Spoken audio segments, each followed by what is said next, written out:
Dear students, I am Professor C.P. Singh. I shall discuss in this lecture implied conditions. जब भी कोई contract of cell या माल विक्रय की संविदा होगी तो उसमें ये ऑटोमेटिकली इम्प्लाइड कंडीशंस होंगी कुछ, जब तक कि उन्हें जो है कॉन्ट्रैक्ट करके एक्सक्लूड न कर दिया गया हो। यानी यही अपने आप होती हैं, बताने की जरूरत नहीं है, न बायर को न सेलर को, अपने आप होती हैं। कुछ कंडीशन जो है इम्प्लाइड होती हैं। यदि एक्सक्लूड कर दिया है जो है बायर और सेलर ने मिल करके कॉन्ट्रैक्ट करके तो अलग की बात है। पहली है कंडीशन सेक्शन 14 के क्लास ए में दी हुई है, कंडीशन एज टू टाइटल। पहली कंडीशन ये है कि it is presumed that the seller has valid title to the goods, यानी he has right to sell the goods.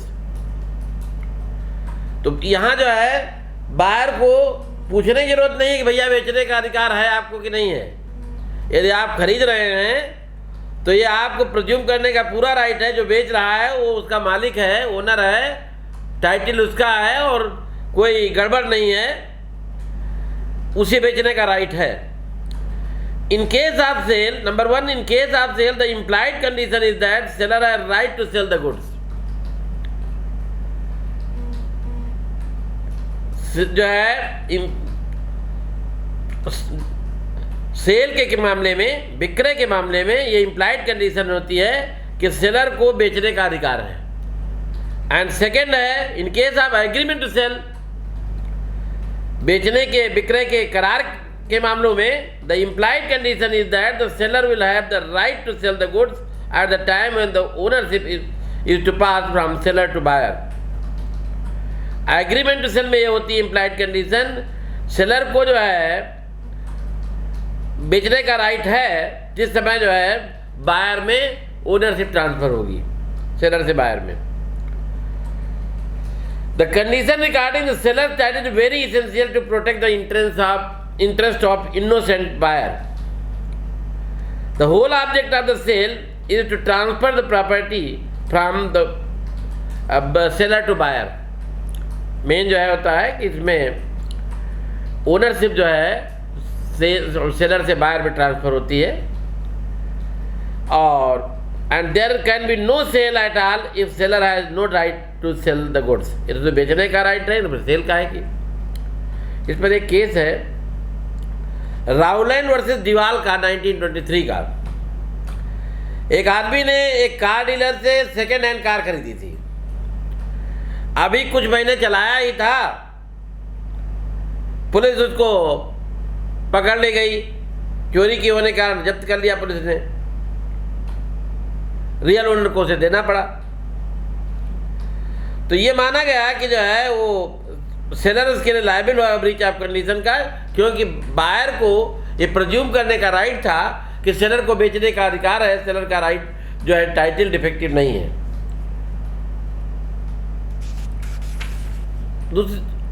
इसी तरीके से एक केस है निबलेट वर्सेस कन्फेक्शनर्स मटेरियल कंपनी का केस है 1921 का। इंग्लैंड के एक व्यापारी ने 3000 टिन जो है कंडेंस्ड मिल्क एक डीलर से खरीदे थे, यूएसए के। डीलर यूएसए का था और बाहर जो इंग्लैंड का था। 3000 टिन जो है खरीदे थे कंडेंस्ड मिल्क, सूखा दूध।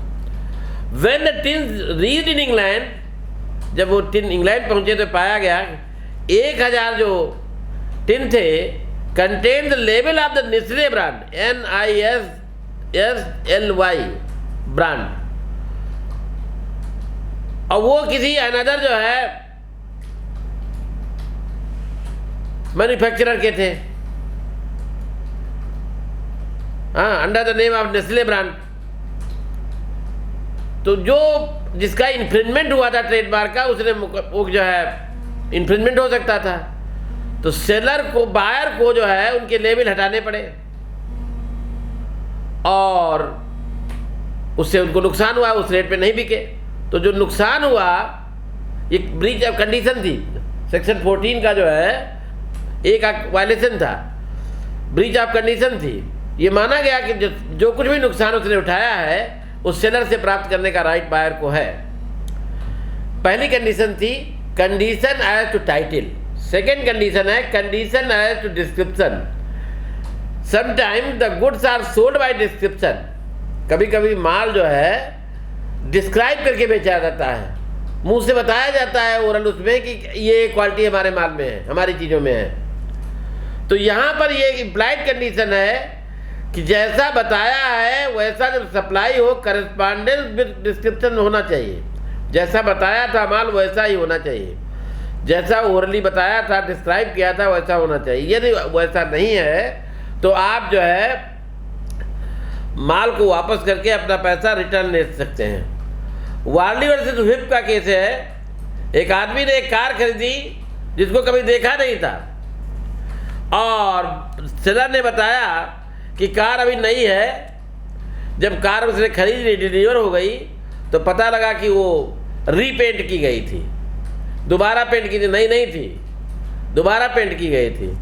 उसने लौटाना चाहा तो ये कोर्ट ने कहा कि जो है वो लौटा सकता है, क्योंकि जैसी बताई गई थी वो कार नहीं थी, वर्णन के अनुसार नहीं थी, कंडीशन है तो डिस्क्रिप्शन नहीं थी। सेक्शन 15 का वाले जो है ब्रीच ऑफ एग्रीमेंट हुआ था सेक्शन 15 के तहत। However the buyer can reject good only if the sale is description and the goods do not correspond with description. जैसा बताया, जहां ये तभी हो सकता है जहां पर माल जो है डिस्क्रिप्शन के आधार पर सेल किया गया हो और माल जो है ऐसा हो जो जैसा बताया गया था वैसा नहीं है। हाँ, हालांकि sale by description has not been defined in sale of goods act. However generally means the sale when the goods are described in the contract as a particular kind और क्लास। जैसे बताया गया बासमती चावल है, ये फला चीज़ है, ये चीज़ है, तो डिस्क्राइब किया गया है। अब बासमती चावल बता करके बेचा गया और दूसरा वो उसी तरीके का भेज दीजिए, तो बासमती का थोड़े बताया गया बासमती तो बासमती होना चाहिए। हाँ, हालांकि सेल आप जो है डिस्क्रिप्शन में कुछ चीज़ें इंक्लूड हैं। पहली क्या है, sometime the buyer has never seen the goods but the buyer on the basis of the description given by the seller. In such cases the goods must correspond with description given by the seller. कभी कभी जो है buyer ने माल को देखा नहीं है, लेकिन वो सेलर द्वारा बताए गए डिस्क्रिप्शन के आधार पर सेल खरीद लेता है, परचेज कर लेता है। तो ऐसी परिस्थितियों में माल वैसा ही होना चाहिए जैसा कि सेलर ने बताया था। फॉर एग्जाम्पल कि आपने सपोज कीजिए जो है कोई कार खरीदी जो कभी आपने देखी नहीं थी। हाँ, उसने बताया सेलर ने कि बिल्कुल नई है। जब डिलीवर हुई तो पता लगा कि बहुत पुरानी है, 2-4 जगह जोड़ी भी गई है। हाँ, तो क्या है जैसी और आपने देखी नहीं थी कभी उस कार को, तो यहाँ पर जो है इसको हम सेल बाय डिस्क्रिप्शन के तहत मानेंगे और आपको राइट होगा कि कार वापस करके अपना पैसा ले सकते हैं। सेकेंड है sometime the buyer has seen the goods. माल देखा तो है बायर ने, but he relies on the description given by the seller. लेकिन विश्वास वो उस पर कर रहा है जो सेलर ने बताया था, and not on what he has seen. जो उसने देखा है वो नहीं, जो सेलर ने बताया उस पर बिलीव करके परचेज किया है। In such cases the goods must answer to the description given by the seller. तो ऐसी परिस्थितियों में माल वैसा होना चाहिए जैसा सेलर ने बताया था, जैसा बायर ने देखा था वैसा नहीं। For example BEALE Beale versus Taylor का केस है 1967 का। एक आदमी ने जो है कार का एडवर्टीजमेंट किया, हेराल्ड कन्वर्टेबल व्हाइट 1961 मॉडल। एक कार का एडवर्टीजमेंट किया कि हेराल्ड कन्वर्टेबल व्हाइट कलर की है, 1961 मॉडल है। और बायर ने देखा भी, उसको खरीद लिया। बाद में पता लगा कि car was made of 2 parts which had been welded together. Car 2 part में जोड़ी गई थी, बिल्डिंग की गई थी उसकी, वेल्ड की गई थी। Only one part of the car was 1961 model, एक पार्ट उसका जो है 1961 और एक बहुत पुराना उसमें जोड़ा गया था। तो यहाँ भी जो है डिस्क्रिप्शन का माना गया और माना गया कि बायर उसे रिजेक्ट करके रिकवर कर सकता है, अपना पैसा वापस ले सकता है। Sometime the packing of the goods में भी part of the description, packing of the goods को भी जो है पार्ट ऑफ डिस्क्रिप्शन कर सकते हैं। फॉर एग्जाम्पल सपोज कीजिए आपने कहा कि हमको 5000 बॉटल जो है 2-2 लीटर वाली जो है थम्सअप की चाहिए सेलर से। सेलर ने भेजा तो 1-1 लीटर की जो है 1000 भेज दिया, का मतलब तो वही है। तो चूंकि पैकिंग का सिस्टम जैसा आपने बताया वैसी नहीं है, इसलिए जो है आप रिजेक्ट कर सकते हैं, लेने से मना कर सकते हैं। ले लिया है तो पैसा अपना वापस ले सकते हैं। इसी तरीके का केस है मूरे एंड कंपनी वर्सेस लैंडओवर का, LANDOVER कंपनी 1921 का। एक आदमी ने 3000 टिन ऑस्ट्रेलियन फ्रूट्स के खरीदे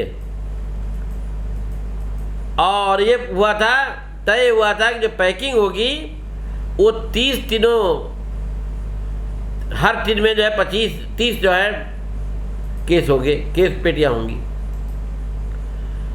सेलर ने जो substantial portion of the fruits in cases contain 24 tin जो भेजा, जिनमें माल भेजा उनमें 24 टिन ही थे 30 की जगह पर।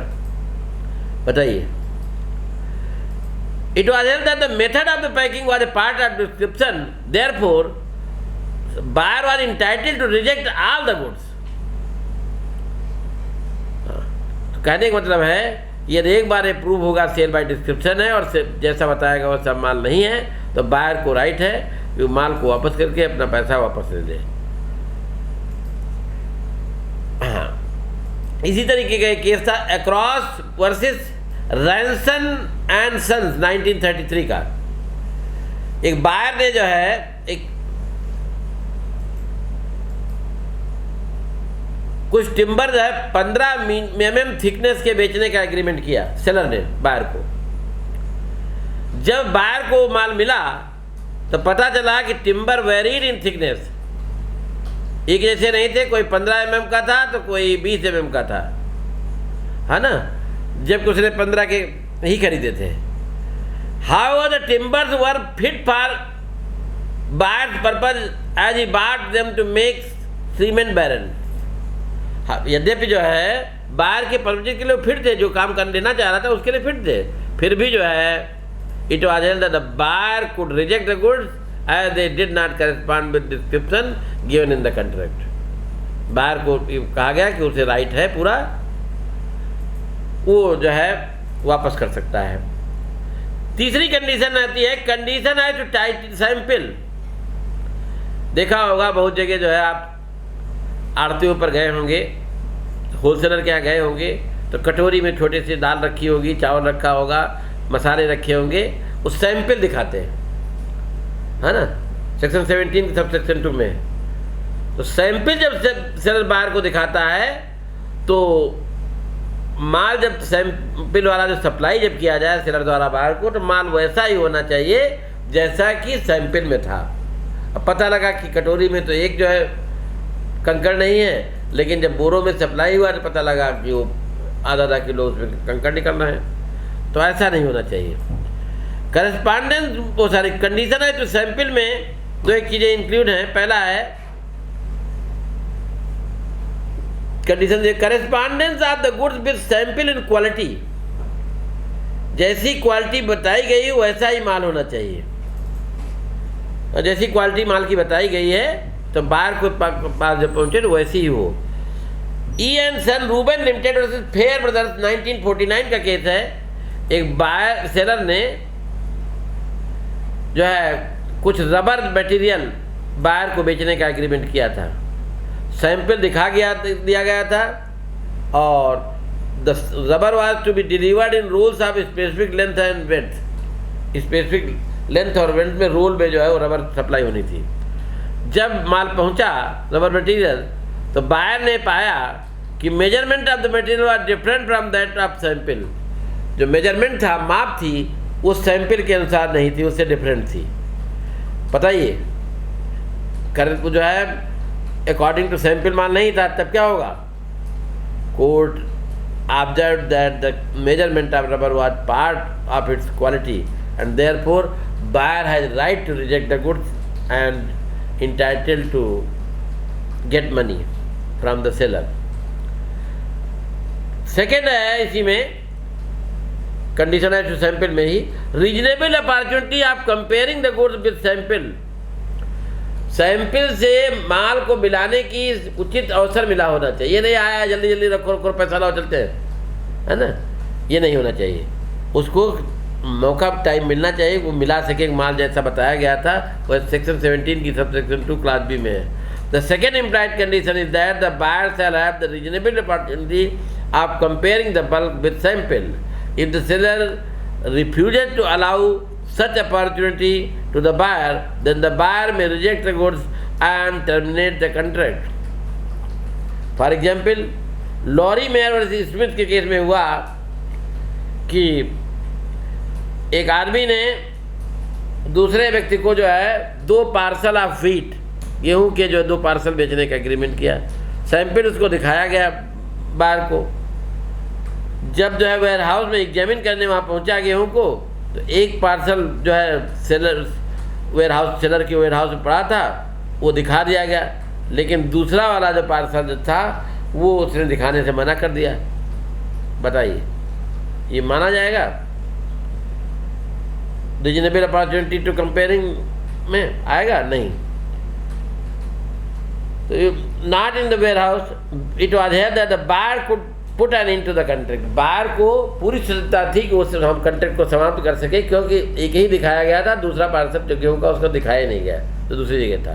फिर थर्ड है मर्चेंटेबिलिटी of the goods, 17 sub section 17 class 2 sub section 2 class C. Next जो है अगली जो इम्प्लाइड कंडीशन ये है कि goods shall be free from latent defect. Goods ऐसा सप्लाई किया जाना चाहिए कि उसमें कोई लेटेंट डिफेक्ट न हो। लेटेंट डिफेक्ट में जो defects which are not discoverable on the reasonable examination of the sample देखने से भी जो पता न लग सके। When the good deliver are defective, the buyer can reject the goods if the defect was not discoverable by reasonable examination of the sample. Sample में reasonable examination के बाद भी नहीं पता चलता है, तो जब रियल में जब माल आता है तो ये जो लगता है कि रिजेक्ट था तो रिजेक्ट किया सकता है, वैसा नहीं था जैसा बताया गया था। Drummond and Sons versus Van Ingen 1887 के केस में कहा गया, ए ने जो है कुछ वर्स्टेड कोटिंग क्वालिटी का कपड़ा बी को बेचा था। सैंपल दिखा दिया गया था, बाद में पता लगा कि क्लॉथ डिफेक्टिव था और fit for stitching into coat जो है स्टिच करने में कि कोट उससे स्टिच नहीं हो सकता था, because the coat was made out of it were not fit to stand ordinary wear. The same defect was in the sample but the ऐसा सैंपल में भी था लेकिन डिस्कवरेबल नहीं था, देखा नहीं जा सकता था। तो कोर्ट ने कहा it was held the goods were unmerchantable due to the latent defects and the goods were not fit for buyer's purpose. Next है condition as well as sample as well as description। कभी कभी जो है माल जो है description और sample दोनों दिखाया, सैंपल भी दिखाया गया, डिस्क्रिप्शन भी किया गया, सेक्शन 15 में है। तो ऐसी स्थिति में क्या है, जैसा माल बताया गया और जैसा दिखाया, दोनों के सैंपल और डिस्क्रिप्शन दोनों के अनुसार होना चाहिए। और ये दोनों के अनुसार नहीं है तो फिर जो है बायर को पूरा राइट है रिजेक्ट करके अपना पैसा वापस ले सके। अजेमर वर्सेस केरला CARELLA 1867 के केस में ए ने जो है बी को कुछ काटन जो है लॉन्ग स्टेपन काटन बेचा था। The sample was also shown to be, sample में दिखा दिया गया था उसे। A delivered the cotton which was the quality of sample but subsequently we found that the cotton was not long sample cotton long sample cotton नहीं था, हालांकि ठीक था वो, लेकिन जैसा बताया था वैसा नहीं था। But only western Madras cotton, वो मद्रास काटन का कपड़ा था। It was here the buyer could reject the goods and has right to get the money from the seller. Next है कंडीशन है टू क्वालिटी और fitness of for buyer's purpose. Section 16 का sub section 1 है, orderly implied condition नहीं होती है कि seller ऐसी चीज़ जो बायर को सप्लाई करने के बाउंड हो जो उसके लिए फिट हो, है ना। तो ये जो है however the implied condition will be there only if the following requirements are satisfied. The buyer requires the goods for a particular purpose. Buyer को अपना पार्टिकुलर पर्पज बताना पड़ेगा, अच्छा नहीं। The buyer should make known to the seller about that particular purpose, और buyer को seller द्वारा बताना कौन सा पार्टिकुलर पर्पज है, किसके लिए ले रहा है। The buyer should rely on the seller's skill and judgement. Buyer ने सेलर के स्किल और जजमेंट पर बिलीव किया हो। एंड लास्ट है the seller's authority to supply with goods. जो सेलर है सामान्यतः ऐसे माल सप्लाई करता रहता है। जैसे बाल्डरी वर्सेस मार्शल का केस हमने पहले बताया था कि इसमें जो बताया गया था कि हमको एक ऐसी कार चाहिए जो टूरिंग पर्पज के लिए फिट हो, तो सेलर ने, जो डीलर ने कहा कि बगैटी कार परचेज करें वो फिट रहेगी। बाद में पता लगा कि वो जब परचेज कर लिया तो वो टूरिंग पर्पज के लिए फिट नहीं थी, हालांकि और सब कामों के लिए फिट थी। फिर एक केस है प्रीस्ट वर्सेस लास्ट का, LAST 1903।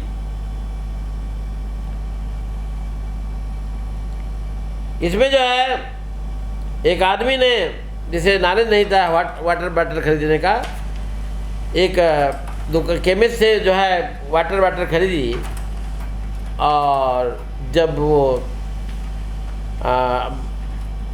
भाई कुछ दिन उसने पत्नी ने यूज़ किया था, वो जो बोतल फट गई, पत्नी घायल हो गई, तो कोर्ट ने उसे ये राइट दिया कि वो वापस करके अपना पैसा वापस ले सकता है। नेक्स्ट है इसी में क्वालिटी और फिटनेस में ही एक डॉक्ट्रिन आता है, डॉक्ट्रिन ऑफ कैविट, जो हम अगले कैविट इमिटर है ना, जनरली जो है बाउंड नहीं होता है सेलर बायर को वो चीज़ देने के लिए जो उसके लिए यूजफुल हो। ये तो बायर की ड्यूटी है कि वो जैसा माल चाहता है ओपन मार्केट से परचेज कर ले। हाँ, कंडीशन टू क्वालिटी और फिटनेस फॉर बायर पर्पज, कुछ कभी कभी जो है कुछ पॉइंट है। नंबर 1 है sometime the goods can be use for more than one purpose. कभी कभी चीज़ जो हम परचेज कर रहे होते हैं वो कई चीज़ों में यूज हो सकती है। In such cases the buyer should inform the particular purpose. Buyer को पार्टिकुलर पर्पज बता दिया जाना चाहिए। And if this is not done the seller will not be liable to the goods do not suit buyer's particular purpose. तो यदि जो है वो पर्पज नहीं बताता है तो सेलर लायबल नहीं, पर्पज बता देता है तो माल जैसा बताया था वो उसे बता रखा है तो फिर वैसा ही होना चाहिए। Sometimes after there are special circumstances affecting the use of the good for particular purpose. कभी कभी एक व्यक्ति जो है सेंसिटिव होता है, सारे लोग नहीं, तो ऐसी स्थिति में हमें क्या करना चाहिए, पहले तो जो है वो स्पेशल सर्कमस्टांसेस बता देना चाहिए। और ये नहीं बताया है तो फिर बस सेलर जो है बाउंड नहीं है कि वैसा माल जो है आपको सप्लाई करे। Griffith versus Peter Conway limited 1939 का केस है। ए ने बी से कुछ ट्वीट कपड़ा खरीदा था, कोट वाला। अभी कुछ महीने पहना था कोट, तो डेवलप्ड टर्मेटाइटिस या स्किन ट्रबल, उसके जो है स्किन में ट्रबल हो गई, खाद खुजली शुरू हो गया। It was discovered that the coat was fit for the use of normal man. ये यूज हुआ कि नॉर्मल पर्सन के लिए तो कोट जो है यूजफुल था, लेकिन and the skin trouble was due to the over sensitive skin. दूसरे की, उसके भाई की जो है ओवर सेंसिटिव स्किन थी जो कोट को नहीं बताई गई थी, इसलिए कोट को इंटाइटेड रहा गया। इसमें जो है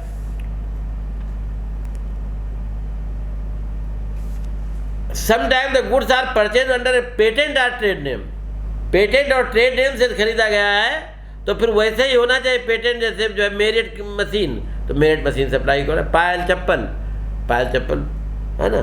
तो जो कि भी है जो पेटेंट या ट्रेड नेम से खरीदा गया है तो फिर वैसा ही उसी ट्रेड का होना चाहिए, कोई और नहीं होना चाहिए। कंडीशन है जो मर्चेंटेबिलिटी, नेक्स्ट है मर्चेंटेबिलिटी कंडीशन जरूरी है। मर्चेंटेबिलिटी का मतलब होता है, कहीं फाइन हालांकि नहीं है, मर्चेंटेबिलिटी का मतलब है यदि हम माल पर कंजम्पशन के लिए यूज कर रहे हैं तो कंजम्पशन के योग्य होना चाहिए, माल रीसेल के लिए यूज कर रहे हैं तो रीसेल के अनुसार होना चाहिए। रीसेल जो है में वैसे होना जैसा बताया गया है। If the goods are purchase for resale then they should immediately saleable in the market under their description.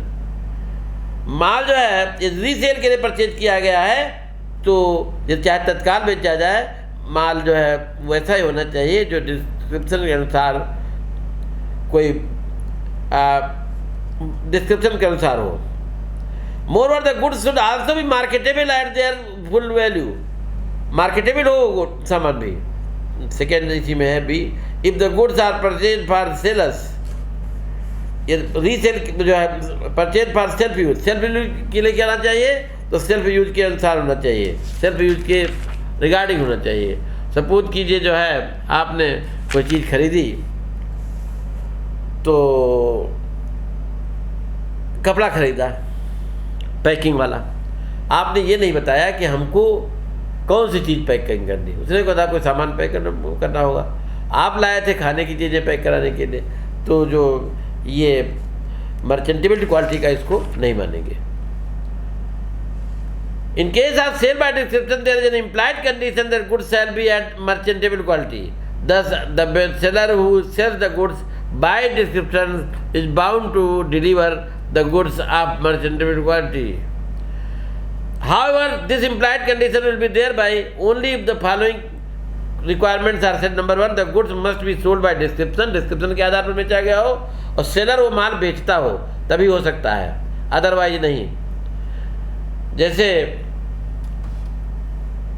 Jones versus just के केस में 1868 का है, एक आदमी की फर्म थी, 20 से उसने कंटेक्ट किया एक लंदन के व्यापारी से, number of basis of Manila hemp के बारे में जो है, बेल्स ऑफ मनीला हेम की सूत की गांठों के बारे में जो है। This was to arrive from Singapore, ये माल सिंगापुर से आ रहा था।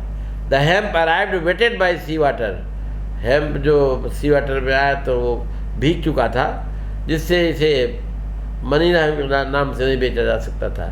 केवल जो है यहाँ पर जब कंडीशन ब्रीच हुई हो तो उसके अनुसार, डिस्क्रिप्शन के अनुसार माल नहीं है तो उसे राइट है लौटाने का। कंजम्पशन के अनुसार, कंजम्पशन जैसा बताया गया था वैसा नहीं निकलता तब भी लौटाने का अधिकार है। तो ये जो है कंडीशन थी। Thank you very much.